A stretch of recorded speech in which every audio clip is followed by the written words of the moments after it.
Hello and welcome to County Durham Poverty Truth Commission here in Newton Aycliffe. We're here today to hear the stories from people from Aycliffe, Bishop Auckland, Shildon and Ferry Hill about their struggle with poverty. On behalf of us all here today, I would like to thank you all for your attendance and look forward to listening to lots of discussions and reflections and interactions. We all hope you get the best you can out of today and enjoy. To find out more about the Poverty Truth Commission, what they do, and to engage with other services.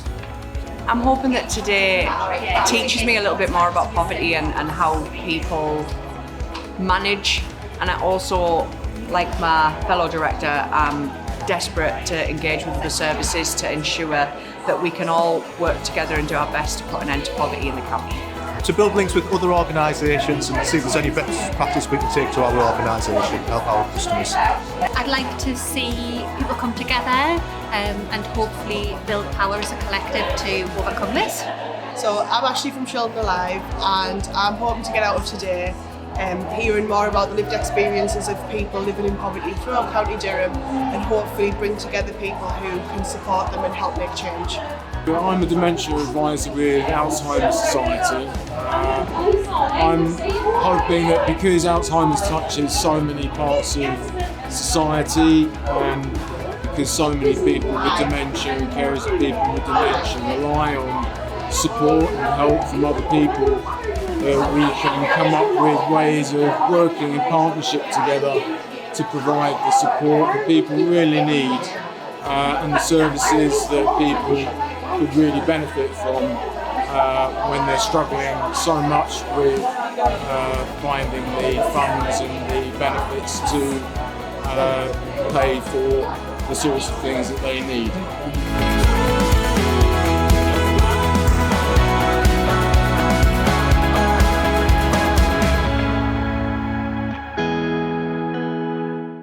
I hope that you're all suitably fed and watered and ready for this afternoon.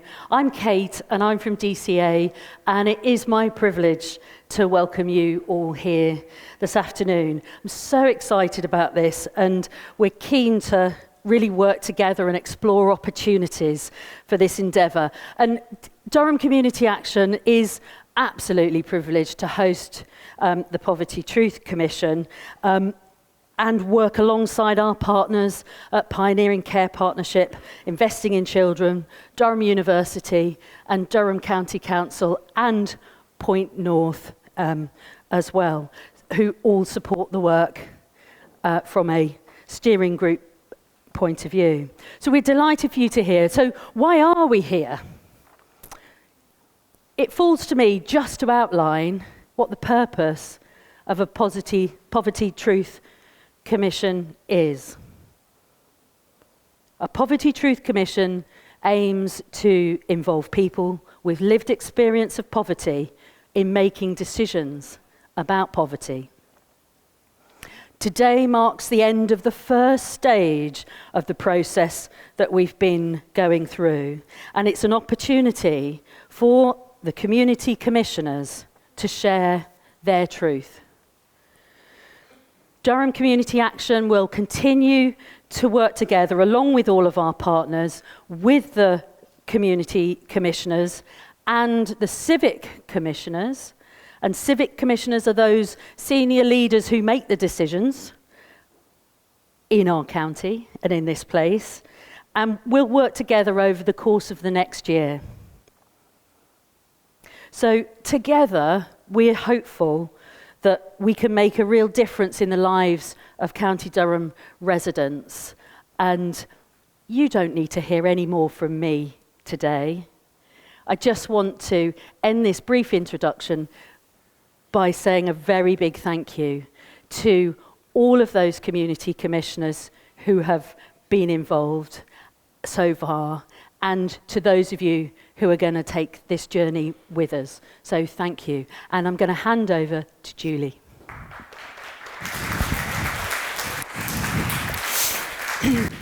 Hello, I'm Julie. I'm the project worker for the Poverty Truth Commission. and you're about to meet the stars of today, our fantastic, awesome and very inspiring community commissioners.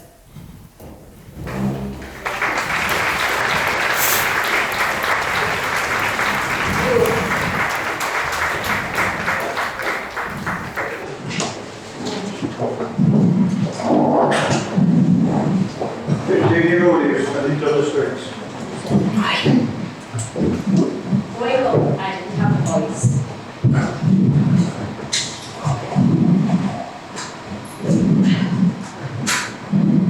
My story isn't my own, I'm not in control.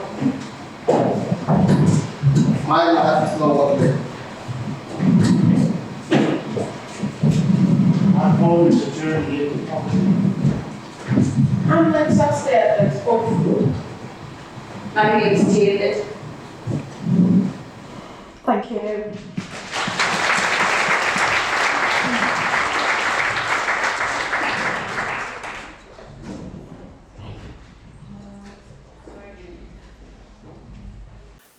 Unfortunately, not all of our commissioners could be here today, but they've all been working really hard since September to bring this event to you.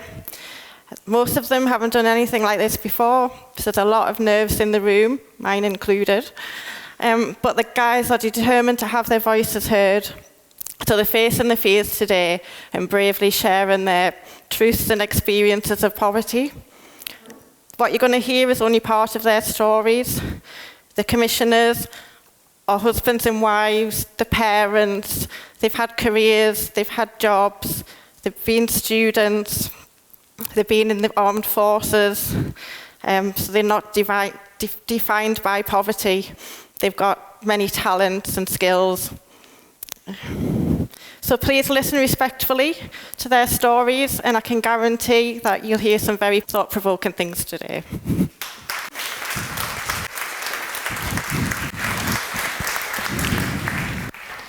Okay, so my name's Catherine. I'm the coordinator for the Poverty Truth Commission in County Durham. So I know we've got people here who have come from a whole variety of places. We've got people from Leeds, which is very exciting. So the Leeds Poverty Truth Commission is here. And also from Morecambe Bay, although I can't see Morecambe Bay anymore. So Morecambe Bay over there. And then, but apart from that, the majority of people are from County Durham in a whole variety of different roles. So hopefully from community organisations, from the county council, from the university, from a whole range of different organisations. So please do talk to each other, listen to each other, find out what it is that others are thinking, and just share experiences.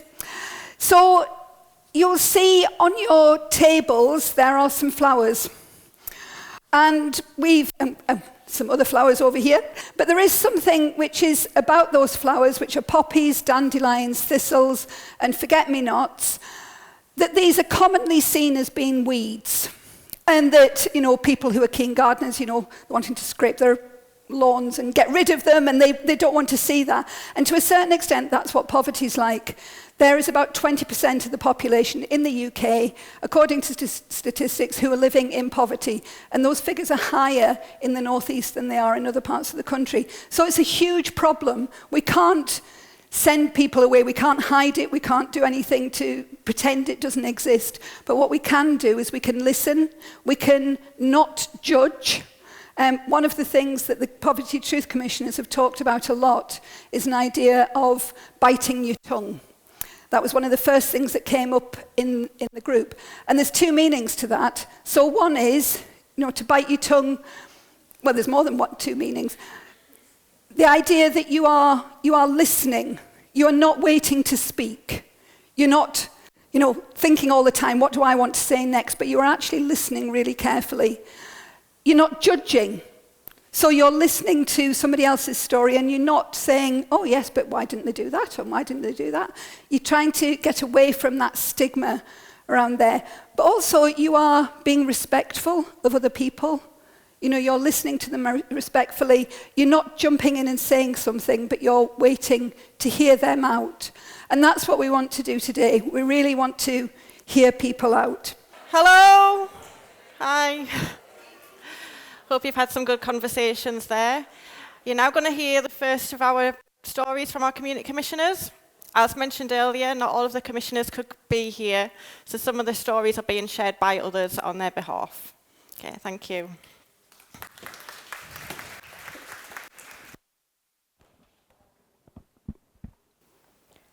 Don't be so stupid. I can still hear the words, coursing through my veins like putrid poison. Don't be so stupid. You don't need to brush your teeth. When I started brushing my teeth, they all fell out. Look, a mouth with teeth missing or rotten. Don't listen to the teachers. They don't know what they're talking about. Bullying and no one to ask for help. No one can see the quiet child who sits in the corner saying nothing. Too frightened to speak to teachers who shout at the whole class for a misdemeanor of just 1 or 2. Too frightened to tell my parents, who I know will blame me.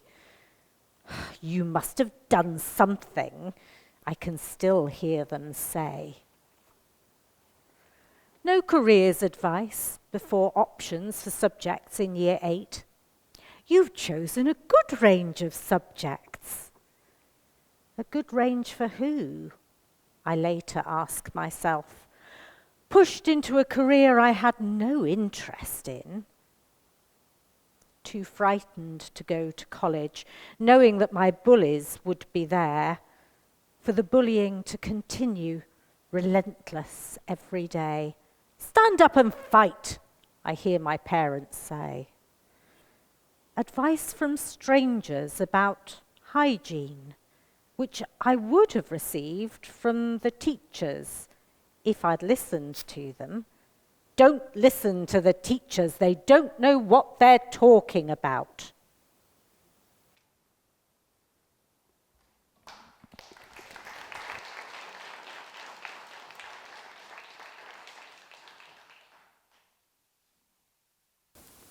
At the age of 34, I became a widow, after only being married for 6 years. He was 33. January 2018, he had an operation to remove polyps from his bowels, and he was meant to be given antibiotics. He didn't get them, and from January to November, he was in and out of hospital 10 times, for different reasons. He had many operations, and in the March, I had to give up my full-time job to be his carer, as he couldn't look after himself. On the 8th of November, his body just gave up. I fought for answers, but no one wanted to own up to anything. His death led me to more depression and more debt, eventually making me nearly homeless. No one wants or thinks they're going to be a widow, not this young, but it happened to me. Why? Haven't I suffered enough? May 2019. I got a letter from my landlord giving me 1 month to find somewhere else to live. I had got behind on my rent, more debt, more stress. But because I wasn't working and I had a dog, I really struggled to find somewhere. I ended up in a little dingy basement, a 1-bed flat with 2 tiny windows, and noisy neighbours above. My mental health got worse. I then decided to go back to work part-time in a toy shop, and it was the best job ever. I met someone new, but I lost friendships through it. And in February 2020, we got to a place together, but lockdown happened. This stopped him from moving in straight away. And it was £725 a month, so it was a struggle. But I was lucky enough to get a full pay being furloughed. I had no one, and it was a new area, so it was tough going until him and his little boy moved in with me in the November. In 2021, I finally applied for a debt relief order as I couldn't afford my debt anymore. I'd had it hanging over me since my mid-20s, so that was a big relief and a weight lifted. Unfortunately, my boyfriend started showing his true colours, and I couldn't stand his anger anymore.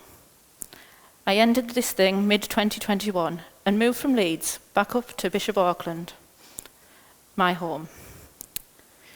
I applied for a council house and they wanted to know my connections to the area. They said it would take months to get a property. I didn't have the option to move in with family because I had my dog. I ended up looking at private rented again. As I was on my own and I had a dog, I struggled. I must have viewed 10 properties until I found a place, but I needed to have a guarantor. Fast forward 3 years, 3 relationships, 2 house moves later, and I'm finally settled in a lovely home with a brilliant landlord. Unfortunately, because of his past traumas, I suffer with my mental health, fibromyalgia, pain and finances. There just isn't enough help for people like me. There's been a few times I've thought about ending things, but I wouldn't want to put my family through the hurt and the grief I went through losing my hubby.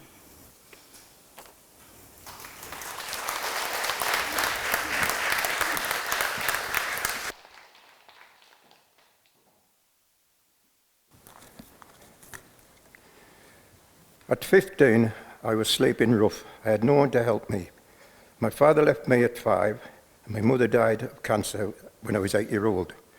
My sister and me went to live in South Yardley in Birmingham with my auntie and my uncle and my 4 cousins and social services to look after us. One day I came home from school, my sister was not there, had been taken into care. That is what I was told, and I did not see my sister until 4 years later. I didn't go to school. My cousin wanted me to go to work in a garage with him. I had always been bad at spelling, and this has held me back. I have always wanted a family and a stable home. I left my auntie's house when I fell out with my cousin. I went to sleep in my mate's house, but his mum says I had to leave. I was homeless, living on the streets in Birmingham, and I was told about a place to sleep in a bin cupboard and old houses. I used to unload lorries at night to get money for food, and I used to go to the Salvation Army for warmth and food. I did this for about 4 months before I came ill. I was hospitalised in a wheelchair. Social service told my sister I was in hospital, and she called to see me and thought the wheelchair was going to be my life. I didn't want that. One day I got out of the chair and walked again. My sister got me a flat, and my landlord got me a job. When I had enough money together, I came back to the northeast.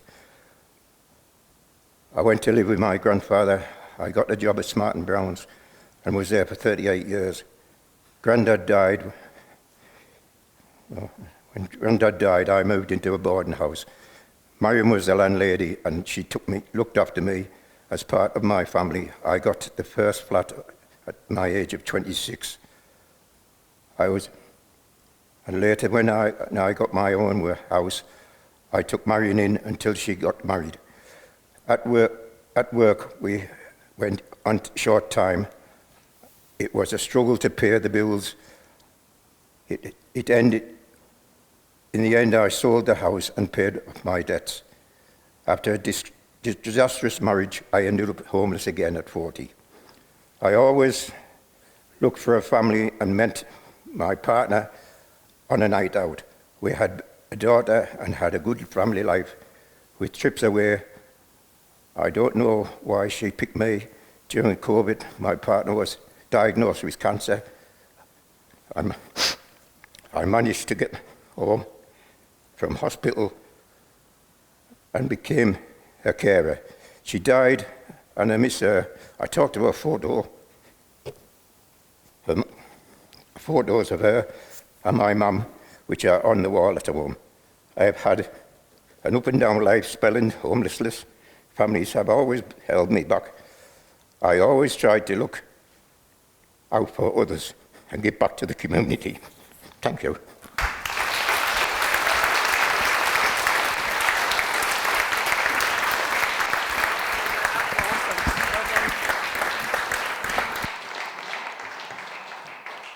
Poverty is very multifaceted, I have learned. Poverty for me was not having a voice or being listened to.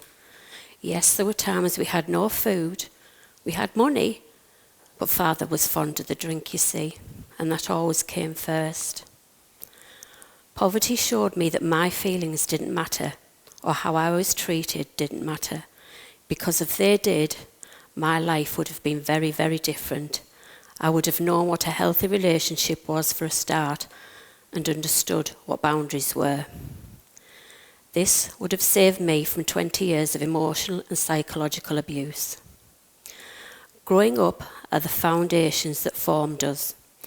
Remember that I never had a voice. I was shot down and often questioned with remarks like, "Why do you want that? What do you want to do that for? Why are you telling people my business?" To this day, I still don't know what I did wrong. Often I was spoken over, so I learned I had nothing to say of value, of importance. This is what I'd also learned throughout my marriage. At school, I glided through, not wanting to be seen or picked on. At the beginning of my relationship, I was always the butt of his jokes. He was funny, and I laughed along with him until I'd forgotten how to laugh. That's when I knew I wasn't me anymore. He didn't want me. He wanted to destroy me. And once I knew that, it ignited something within me.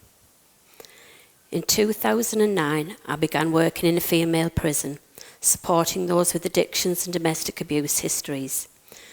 For the first few years, I enjoyed it, but soon realised the system was failing, merely cycling people through without adequate support.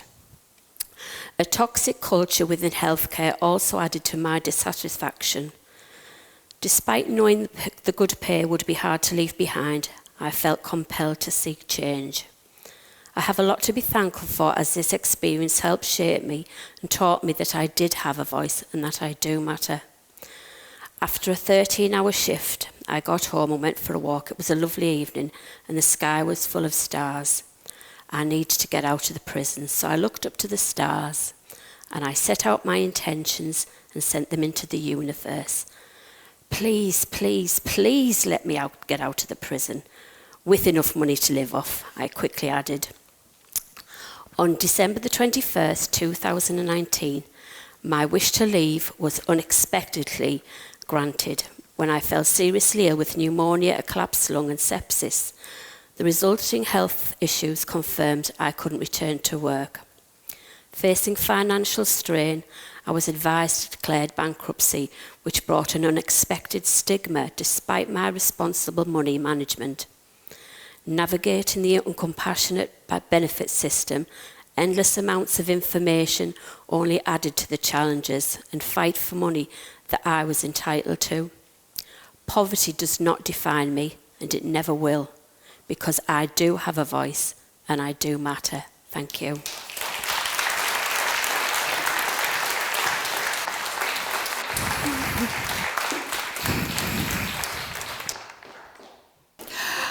As I'm sure you are all aware, life is very unpredictable. And so various people, as Julie said, who were hoping to be here today aren't able to be here today. So we were going to do a ping for a WhatsApp message. So just imagine a ping has happened and we've had a message from somebody saying, so this is from one of the community commissioners who can't be here today. He said, "I want to thank you and the rest of the group for being so welcoming, and I apologise I won't be able to attend the sessions anymore. I've really enjoyed my time with you all. Due to our home circumstances, I can't afford to do anything that will not increase my chances of employment. I've enjoyed meeting you all and will miss you dearly. Hope the event goes well, and thank you again." The manifestations of want. Poverty wears more than tattered clothes, a hollow heart where no compassion flows. It screams that scroll but never truly see. A world of facts, yet minds refuse to grow. In lands where gold and diamonds gleam, children's cries dissolve in broken streams. Plates piled high while others clutch at hair. A feast for few, but none to share. A conscience hushed, a soul turned cold. Silence traded for the lies we are sold. In its face, clenched tight on crumbs of greed, while love, like dust, is brushed from need. So let us mend with threads of grace the fractures in our human race. Rebuild the bridges great erased. Not coins, but care to heal this waste. For poverty's cure is not just gold, it's hands. It is the hands that lift and hearts made bold. Thank you.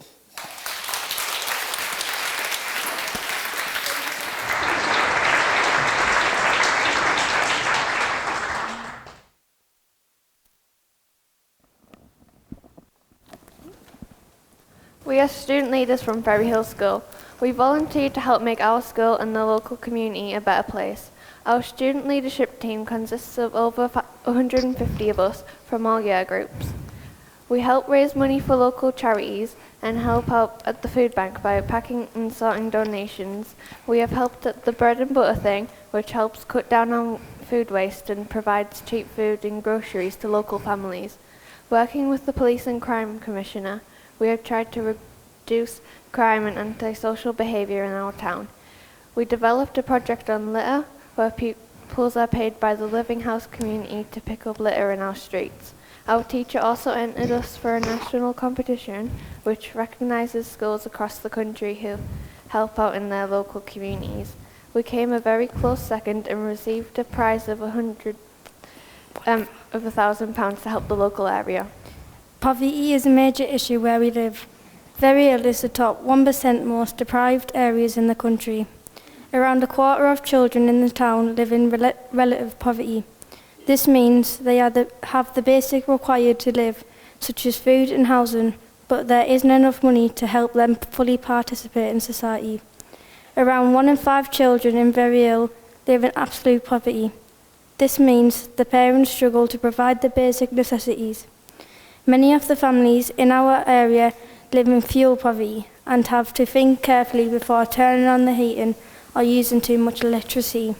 Things like holidays, day trips, eating out at restaurants, buying books or educational toys are expensive luxuries out of the reach of many of the children who grow up in Ferry Hill.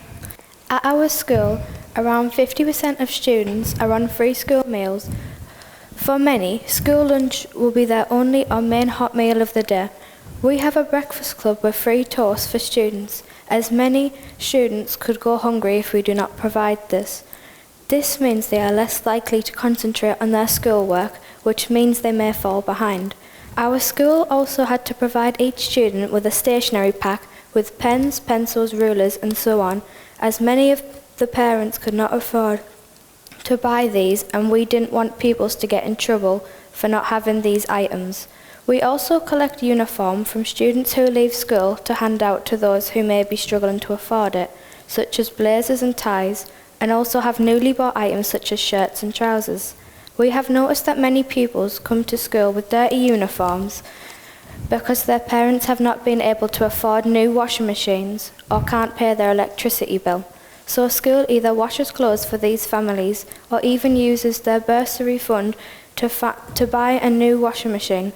This fund has also purchased cookers, fridges and new beds and other household items for parents.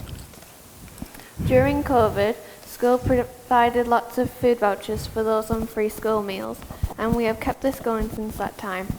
We have also run holiday clubs during the school holidays where pupils can experience a variety of activities in school, but also get free breakfast and lunch. Students who live in relative or absolute poverty don't get to experience foreign holidays or school trips abroad, so our teachers enrolled us in the touring programme. This gives money to pay for students to travel abroad. So far, over 250 of us have taken part in free trips all over the world, including Canada, Vietnam, Iceland, Dubai and America. And 20 students are in the rainforest of Borneo as we speak. Although poverty is a big issue affecting where we live, we are determined to do our bit in helping to reduce its effects.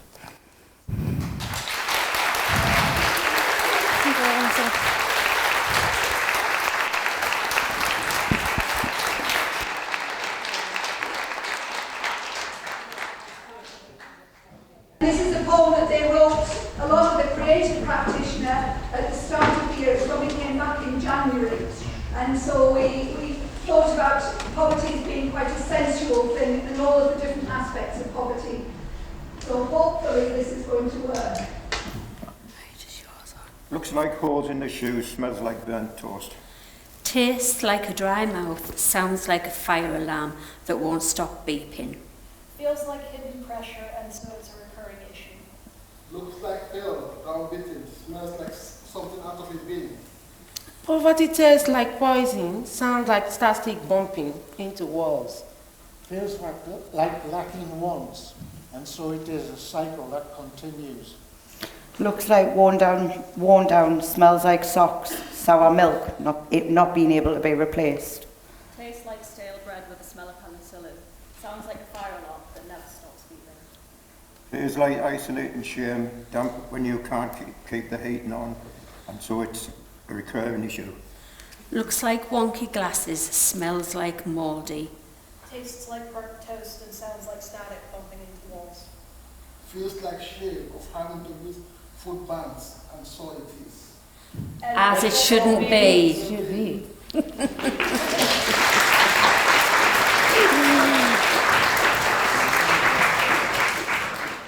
One of the other community commissioners who started off coming along, she's also sent a message. She said, "I sent my apologies for not being able to attend today. My mental health prevents me from doing so. From my personal experience, this is one form of poverty for me. This has been a long illness of depression, anxiety, and now PTSD for me.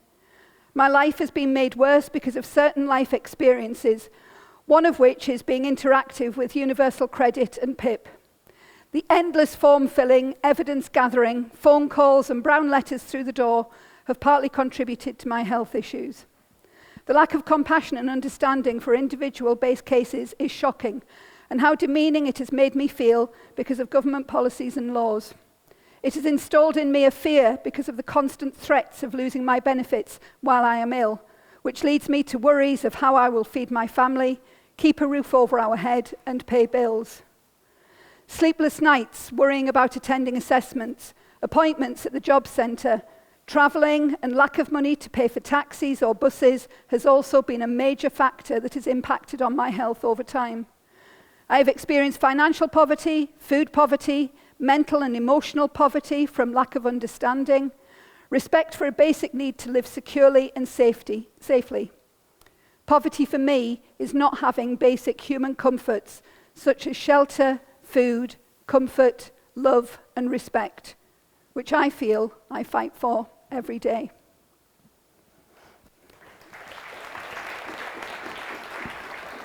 Hi, I am autistic and my story technically is not my own. As you can tell by my accent, I'm American, and so I'm not originally from here. My story actually starts about 10 years ago when me and my family originally moved to the UK.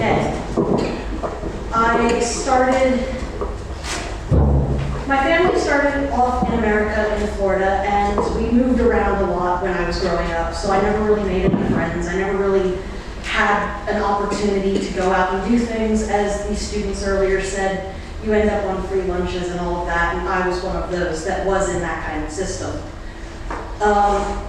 My parents actually divorced when I was 11, and my mom married an Englishman, luckily, and we moved over. Started in Bournemouth, moved to Crewe, got homesick, and I thought, being an artist and being a creative type, I'd go back to Florida and try to work for Disney. Very much a pipe dream, but I wanted to give it a shot.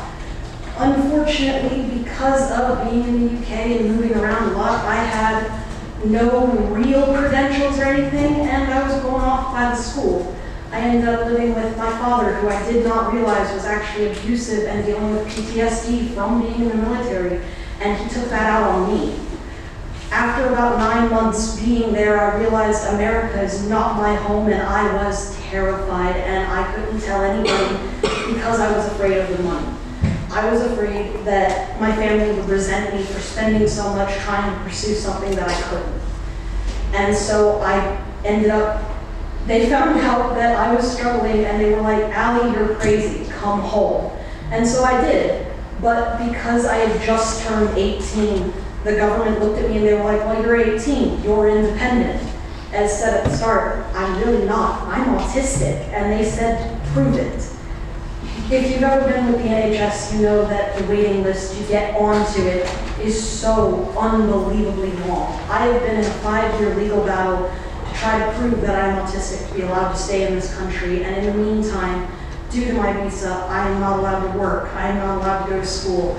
The only thing that I can do is volunteer, so I've fallen behind my peers, and I struggle to see what I can do as a career. I feel like I can't do anything. My story isn't mine. I'm in the hands of everyone else. At the moment, my family is a 3-person family, me, my younger brother, and my partner. Neither me nor my partner can get jobs due to disability, so we're on my brother's income, and he is struggling, to say the least, to keep up. And it's just really, really hard being, a kid. And I don't really know what to do about it, but I'm hoping that I can change it.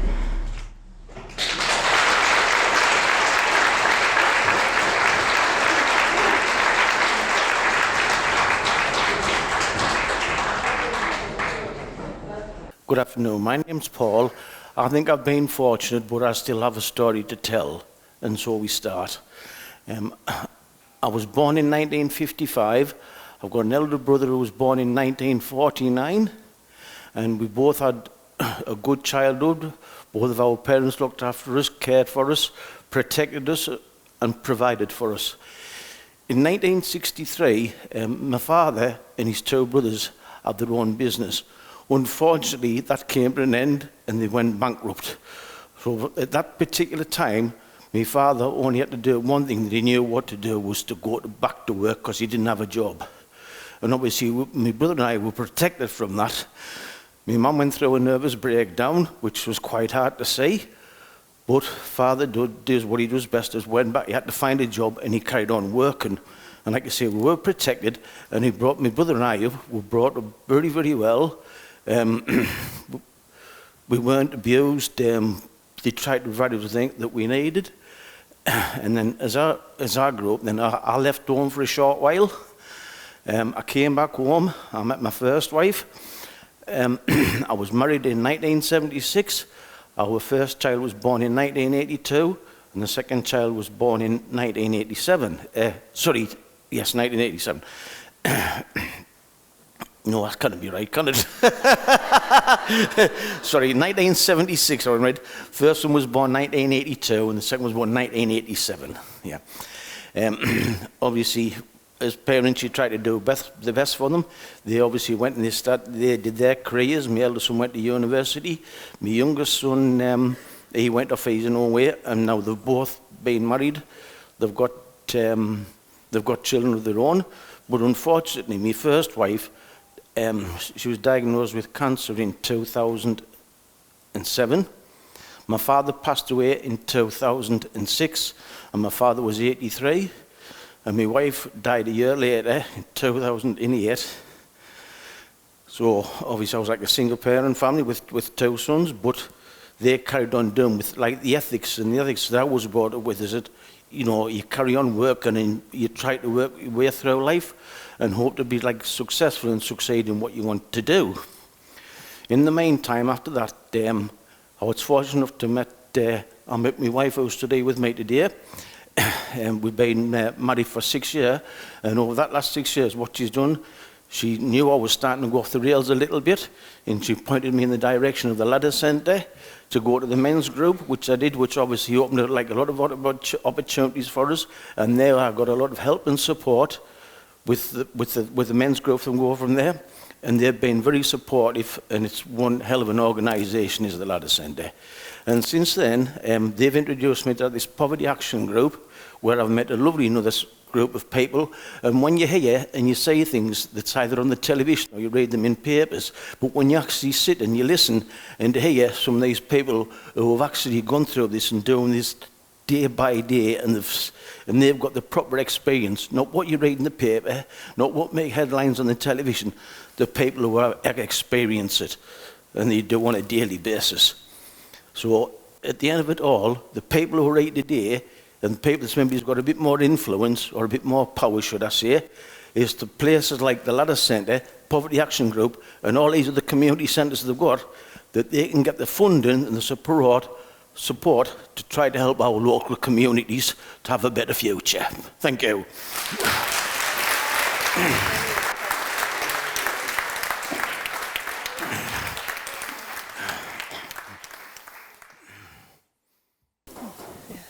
My name's Ashley, I'm from Children Alive, and I am saying the words of one of our volunteers today. Oh God, sorry. Why am I still living? I want to go to sleep and not wake up. Life is so worthless. I may be chatty, sociable and full of jokes, but it's all an act. If I don't behave like that, I'll crumble. Things aren't moving, I have no freedom, I can't afford to take my children to fun places. I used to have a car, a good job, I was a respected member of my community. I had an active life, working hard and volunteering in my spare time. Suicide is an option, but it's also not an option. What would happen to those I leave behind? I arrived in England from Nigeria in 2019 to do my master's degree in International Business Management at Sheffield Hallam University. I was initially staying with my sister at her home in Leicester. After 1 week, I started to experience terrible pain in my leg. I travelled by National Express to Sheffield to collect my residency permit. On the journey home, my leg was very painful and offensive smelling. The bus driver was very rude and sprayed me with deodorant. He then threw the can at me. This was very embarrassing and also set off my asthma. On returning to Leicester, I visited the health centre, who advised me to see the GP. The GP called me an ambulance and I was admitted to hospital for 2 weeks. Despite pleading with the university to defer my place, they were unable to do this, and I lost the significant amount of money I had paid for the degree. I was discharged from hospital using 2 crutches and barely able to walk. My legs soon started getting worse, smelling and oozing. I went to the GP, but they wouldn't see me, and sent me to the health centre a long way from where I was staying. The health centre sent me back to the GP. If it was not for my sister's support, I would have given up. The GP informed me that my leg was infected and I was sent back to A&E. I ended up very unwell, had multiple surgeries to save my life, and was in a coma for several days. My name's Alana and I'm also reading one of the other Commissioner's stories. I came to England the day before my husband's final surgery. His sister had contacted me to say she would be unable to care for him and I needed to be with him. I was given leave from my job as a nurse in a Nigerian hospital and took my children to stay with a close friend. She was a widow with 4 children of her own. We could not tell our families where the children were staying, as they would have followed tradition to have our young daughters undergo the trauma of female genital mutilation. My husband and I did not want this. The children were scared, and we told them not to leave the house, other than to go to school due to risk of kidnap. Despite the circumstances, I arrived in the UK with positive dreams, looking forward to a happy new life with amazing weathers, snow in the winter, springs and summers. I was trained by my husband's nurses how to give him his intravenous medication and cared for him at his sister's house for a number of months. As he recovered, I started to look for work and was given a position at a hospital in York with the promise that they would sponsor my stay in the UK. The sponsorship never came and my visa expired. I lost my job, and this is when poverty started to hit us hard. We did not have any rights to benefits to help us, and my life became very difficult, with pressures and challenges constantly. Almost every day I received emails and calls from people reminding me of debts, emails saying, "If you don't pay, we will come and take your property." I was bombarded with letters saying things such as, "We will find a way to collect the money you owe." This is strange to me. I have never experienced it. I'd never experienced it before. I had no money or property to hand over. I felt isolated and struggled to cope. It started affecting my mental health, which kept putting bad thoughts in my mind to end my life. I visited a doctor for help and received a huge bill. I am now too scared to seek medical help. Our debts were in the thousands. Water, council tax, gas, electric, we were unable to put the heating on. Every time we contacted our children, they would be bitterly crying. They were not happy with the whole situation. We were supported by Refugee Action York and the York Poverty Truth Commission to apply for asylum in the UK. In 2023, we were denied the right to remain, which devastated us. This decision is currently being appealed. We have no time frame as to when a final decision will be made. As things stand now, we are not allowed to work or manage by using food banks and charity shops. Our children are here with us now and have settled into school. As their dad, I want to keep them safe. I cannot allow them to return to Nigeria. It is a dangerous place for them.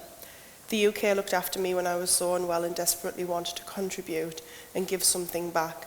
I want to be able to work. The worry is constant, and I feel exhausted, but I'm still hopeful because I'm surrounded by people that give me hope and help me feel positive about my life. Refugee Action York and York Poverty Truth Commission were amazing.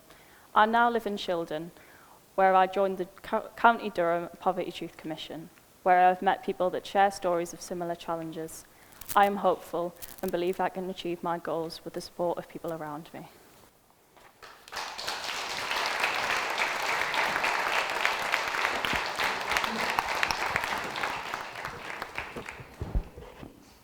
It tastes like failure, it smells like fear.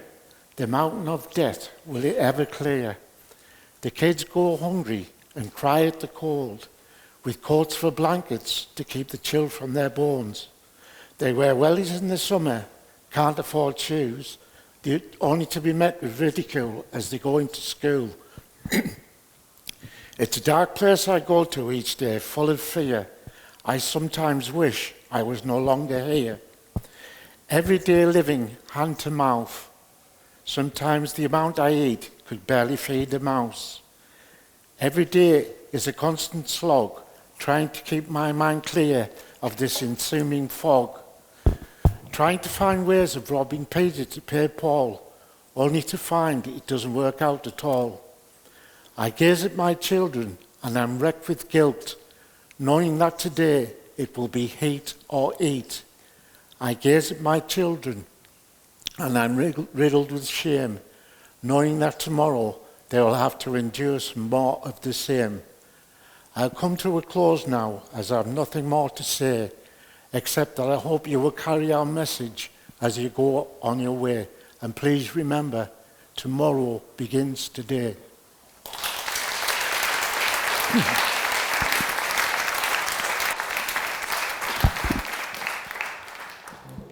I've really wanted to do this for ages, right, but I'm absolutely bricking it. So just bear with us, right? And they had to put me on last, obviously. Right, so I've sat here and I've thought about this deeply. Now, when I wrote this, I had £2.80 in my bank. Now I've got nothing. So anyway, I've sat and I've thought about this deeply. As there have been many times in my life, I've experienced poverty, but in a number of different ways. As I sit here and write this article, I have £2.80 to my name, a quarter pint of milk, and a half a loaf of bread to last us over a week. Like I said, I ain't got that now. You hit rock bottom when you really have nothing. The bills are unpaid. What more can I say? Red letters galore. The bailiffs are braying down the door. I feel rotten to the core. The brown envelopes come through the door. They want to know more. Why can't they see this is just destroying me? I scribble away and hope they won't take my benefits away. I got sanctioned for missing one appointment because of my mental health I was suffering. So if I look back when poverty started for me, it was the age of 14. I was taken into local authority care. Me and my mum had a relationship breakdown over the fact she'd left me dad for domestic abuse, but yet she stayed with me stepdad. He went to punch me mum, and I stepped in the way, but my mum got it. I was put in a children's home. I didn't attend school for over a year, but yet I was predicted A's and B's in my mock exams. I left school with no GCSEs. I was in care for 2 years, where I'd never touched a drug or smoked in my life until I ended up in the system. I got arrested at the age of 14 for possession with the intent to supply a Class A drug in a children's home. My name was tainted again. I was abused sexually in the system, a place where I was meant to feel safe and protected, which carried on when I left. My own family didn't believe me. Again, my name was tainted with the shame the trauma it brought. I was sent back to live with my mum at 15 and a half, but there was no relationship. No one had helped us build it back. So basically I was dumped, abandoned. It lasted a week at me mum's. My dad didn't want us, he prioritised his relationships. So luckily my dad's second wife took us in for a few months. I wouldn't go to school. I was out all hours, started smoking pot all the time. My 16th birthday, I was staying at my dad's. He called us up from work, told me to pack my bags and get out. Happy fucking birthday, Ashley. My mum was in Greece, again, abandoned, tainted. I was homeless. I was working 3 jobs. Chip shop on the seafront at Whitley Bay, £3 an hour. Cleaning bed and breakfast first thing in the morning and working as a waitress at night. I had no choice. Social services didn't help us. They left me to fund bed and breakfast for myself or to be on the streets, where I'd be sleeping with random men to have a roof over my head when I was 16. I was an easy target on the streets. I remember a bed and breakfast I stayed in where the owner's son asked me if I would like some cannabis resin. I agreed, I'd never had it. I'm naive. It was heroin. I didn't even know. At the age of 17, I had my first nervous breakdown, and I ended up on my first section under the Mental Health Act. I cracked up with the pressure, but then again, my name's tainted again. I hit 18. I was still smoking pot and taking as many ecstasy pills as I could get my hands on. I was living in supported accommodation. No one helped. Instead, I was just tainted again. I got arrested on a regular basis for drinking disorderly or breach of the peace. Again, my name was tainted. I fell pregnant with my daughter, and social services were eager to help because guess what? I was tainted. In other words, I wasn't good enough to be a mother because of the trauma I'd experienced at the hands of the people that were meant to protect me the most. I had my daughter in 2005 and my son 11 months later. I had really bad postnatal depression, so I started taking drugs. Again, luckily I had my mum who stepped in and took my children. But I was left. I'd started taking heroin, crack cocaine, after my children were taken. I didn't know how to be a mum. I wasn't shown a mother growing up. So how the hell did I know how to be one? So my kids were now in the system, the same as I was. I was left with £52 a fortnight to survive on. Electric, gas, food. Started shoplifting again, sleeping with random men. Remember, I've got a habit to feed. I remember going into a shop and robbing the fake £10 note from behind the counter and using it on the bus and getting £9 back. I had to survive.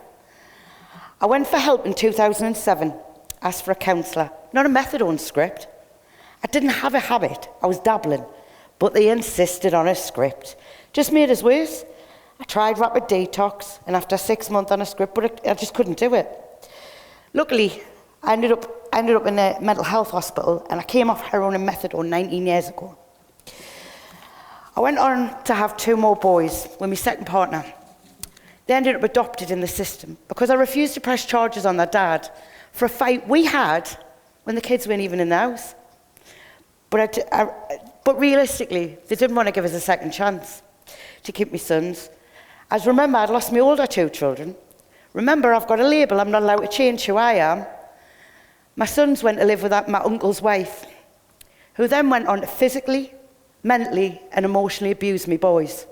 I knew this was happening, and every time I tried to be heard by social workers and even the director of social services, I was told I was mentally unstable. No, it's because of my past. They didn't want to believe me. And through that, my boys were abused at the hands of the system, the same as I was. My boys went on to be adopted, and I still wasn't given a chance. So when I really look back at the generational of where this cycle of poverty within my family began, when my grandmother was a child, my grandmother was one of 10 children and lived in London in 1939. Her mother was an alcoholic and couldn't care for her children, so she abandoned them and left them with their dad. He couldn't cope, so they went into care. My grandmother went on to have 5 children with my granda, and she fostered children as well. But my grandmother's youngest ended up with a drug addiction and went to live with family. So the cycle continues. My mum had me and was in domestic abuse and drugs. When my mum had me in the 80s, you see, domestic abuse wasn't really heard of. So I witnessed a lot, and as a result, I have generational trauma, which has led to a lot of wrong decisions in relationships. My mum put me in care in 2000, where the cycle continues. I was brought up in care, but not protected. Then I myself have 6 children to 3 different men, all of who have displayed domestic violence. I've engaged in addiction and learned behaviour from generational trauma. So if you ask me again, what has poverty done to my life? It's taken me family, it's taken me children, it's destroyed years and generations of my family by not putting intervention in place in the beginning to prevent generations of poverty within families years to come.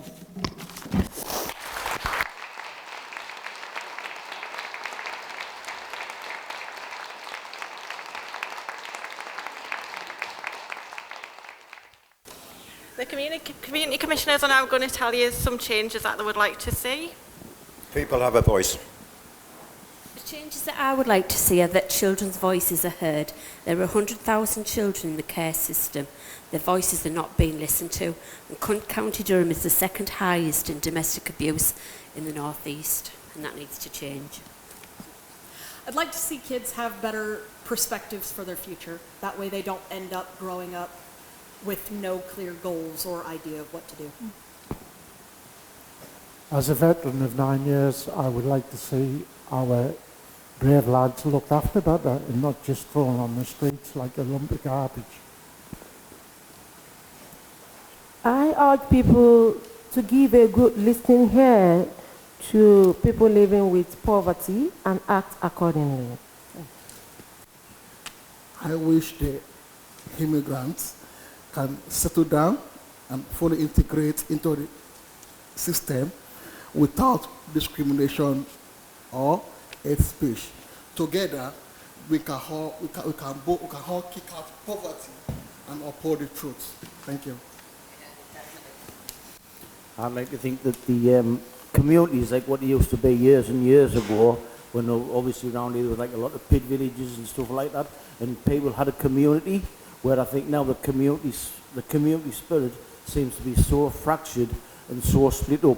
So I'd like to see everybody try to join back together so we can all be there to help each other and help us point in the right direction for a better and happy future. I am part of the cycle of generational trauma, and I'm about to break that cycle of generational trauma. So intervention is the key to prevention.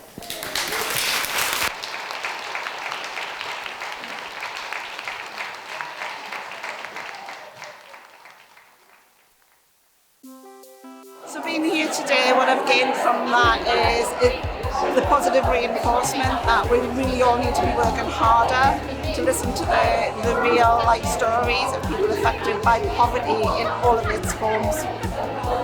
And I'm making pledges to actually change things, even if it's one small thing in our practice as professionals. And I think that hearing the hidden poverty, I think, and the people that you don't expect, I think that's the thing that we all have to be mindful that what you see is not always what you get as well.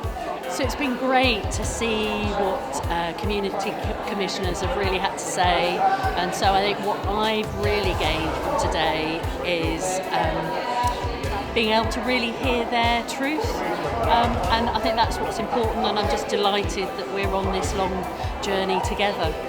So I feel like coming today has been really helpful. We're from Leeds Poverty Truth Commission and really wanted to come show solidarity to those who are presenting the commissioners here and take away some learning for ourselves to what we might do further in Leeds.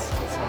It was really powerful hearing everyone's stories. I think that's given us a lot of motivation, and we're going to move forward with the Poverty Truth Commission for South Tyneside. So that's been one of the big positives of coming today. It's about an understanding of the need for people to listen. Those in authority and who run the systems need to listen to these stories.